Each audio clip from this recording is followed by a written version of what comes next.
Why were Italian tanks considered some of the weakest of World War II? It wasn't the crews, it was an industrial system that couldn't keep up with modern war. Hampered by systemic industrial limitations and limited quality armor, the Regio Esercito fought from the mountain passes of Ethiopia to the burning sands of El Alamein in these armored fighting vehicles. Light tanks and tankettes, L series, Carro Veloce CV-33, L333. The CV-35 was the infamous Scatola di Sardine, or the sardine tin. You're looking at a tiny, turretless two-man frame armed only with twin 8mm machine guns. While meant for fast mountain scouting, it was often forced into frontline infantry support, where it was dangerously outclassed. Carro Veloce CV-35, L335. The CV-35 was the standard tankette found on every major front from North Africa to the frozen East. It features a recognizable bolted hull and a simplified suspension system compared to its predecessor. This was the most numerous Italian armored vehicle of the war, serving as the backbone of the Regio Esercito's reconnaissance force. Carro Armato L640. The L640 was better known as Il Mobiletto, or the Little Cabinet. It is instantly recognizable by its true rotating turret housing a 20mm Breda autocannon. Designed to replace the obsolete tankettes, it performed its scouting duties well, but was highly vulnerable against enemy tanks. But scouting vehicles weren't enough. The war demanded real firepower. Medium tanks, M series, Carro Armato 1139.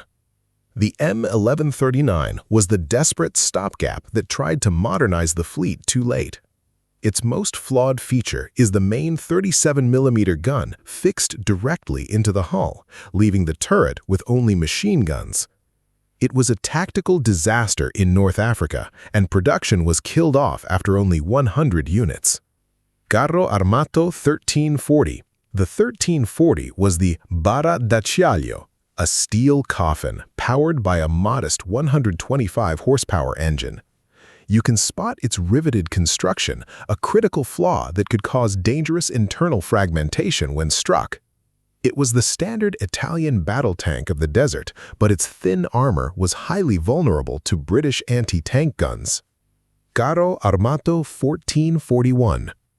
The 1441 was simply called the M14, an incremental upgrade to keep the Italian army in the fight. It looks identical to the M13, but features specialized desert air filters to survive the Sahara's grit. It kept the armored divisions moving, even as the Allied firepower began to overwhelm them. Carro Armato 1542. The 1542 was the last medium, the final evolution of the M-series design. It is distinguished by its longer 47mm main gun and a more powerful gasoline engine for increased speed. Though it was the best medium tank Italy produced, most were seized and used by German forces after the 1943 armistice. As the war escalated, Italy finally attempted to build a vehicle that could trade blows with the heavyweights, heavy tanks, P-series. Carro Armato P2640. The P2640 was Il Pesante, designed to better compete with contemporary Allied and Soviet tanks. It features modern sloped armor and a heavy 75mm gun, a massive departure from the boxy designs of the past. It arrived far too late for the Italian army, with nearly all production units being snatched up by the Germans. While the tanks struggled, Italy found its real punch in the form of specialized low-profile hunters, self-propelled guns, or Semovente. Semovente da 7518. The 7518 was known as the Italian Stug, and for good reason. Its low-profile casement design made it a tiny, difficult target for Allied gunners to hit in the open desert. It became Italy's most effective tank killer of the war, using specialized heat rounds to punch through heavy British armor. Semovente de 105-25. The 105-25 was Italy's ultimate tank destroyer, carrying a massive 105mm gun into battle. You can see the wider M15/42 chassis, which was redesigned to handle the recoil of its heavy armament. Widely considered the finest armored vehicle Italy ever made, it was a lethal anti-tank platform that the Allies truly feared. Semovente de 4732. The 4732 was nicknamed the Bassotto, or Dachshund, because of its very low, squat profile.